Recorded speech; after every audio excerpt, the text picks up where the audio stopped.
গণমাধ্যম জুড়ে প্রকাশিত ওমর সানি জায়েদ খান দ্বন্দ্বের খবর, তবে এবার সেই দ্বন্দ্ব অন্যদিকে মোড় নিল।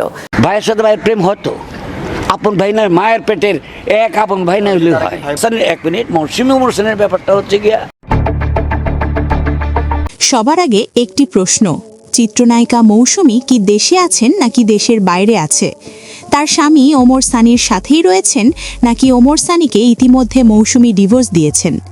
মৌসুমীকে ঘিরে একটি অডিও রেকর্ড বেরিয়েছে, যেখানে দেখা যায় সেই কল রেকর্ডে ওমর সানিকে ভাই বলেছেন এই চিত্রনায়িকা মৌসুমী, যা শোনার পর থেকে পাগলের মতো হয়েছেন ওমর সানির মতো নায়ক। জায়েদ আমাকে অনেক সম্মান করে।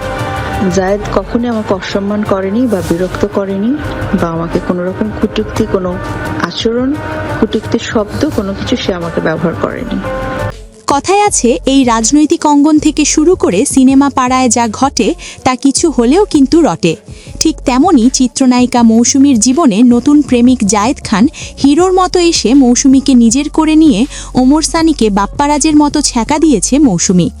চলেন তার আগে এই মৌসুমী ও জায়েদ খানের সাথে কি সম্পর্ক ছিল এই লাকসময়ী কুইন মৌসুমীর, চলেন তা একটু শুনে আসা যাক। ভাইয়ের সাথে ভাইয়ের প্রেম হতো, আপন ভাই না মায়ের পেটের এক আপন ভাই না হলে হয়। এক মিনিট, মৌসুমী ওমর সানির ব্যাপারটা হচ্ছে গিয়া যে ওমর সানি যে সেন্টিমেন্টটা ওকে চর মারা, ভদ্র সমাজে কাউকে কেউ চর মারবে এটা কারো কাম্য হতে পারে না, কিন্তু সেন্টিমেন্ট ব্লাড বলতে একটা ব্যাপার আছে, রাগ একটা ব্যাপার আছে। এখন আমরা যদি শুনেছি, কিন্তু মৌসুমীর পক্ষ থেকে যদি শুনি তাহলে এটি ফলস। মৌসুমী ইন্টারভিউতে, তোমাদের সাথে ইন্টারভিউতে বলেছে এরকম কোনো ঘটনা ওর আমার সাথে নেই।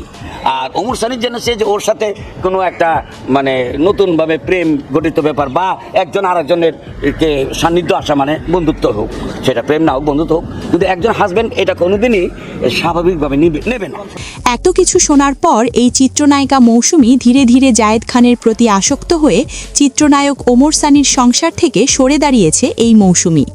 সাম্প্রতিক সময় ঘিরে মৌসুমী ও চিত্রনায়ক ওমর সানির ডিভোর্স হওয়ার কথা শোনা গেলেও তা আনুষ্ঠানিকভাবে মিডিয়ায় এই দুই যুগল প্রকাশ করেননি, কিন্তু সোশ্যাল মিডিয়ায় ইতিমধ্যে শোনা যাচ্ছে চিত্রনায়িকা মৌসুমী ওমর সানিকে দেশে একা রেখে যুক্তরাষ্ট্রের মতো দেশে পাড়ি দিয়ে সেখানে জায়েদ খানের সাথে দেখা করে তারা নতুন করে বিবাহ বন্ধনে আবদ্ধ হয়েছেন বলে একটি সূত্র নিশ্চিত করেছেন। কিন্তু এই বিষয়ে তদন্ত করে সঠিক কোনো ব্যাখ্যা পাওয়া যায়নি মৌসুমী ও জায়েদ খানের সাথে যোগাযোগ করে।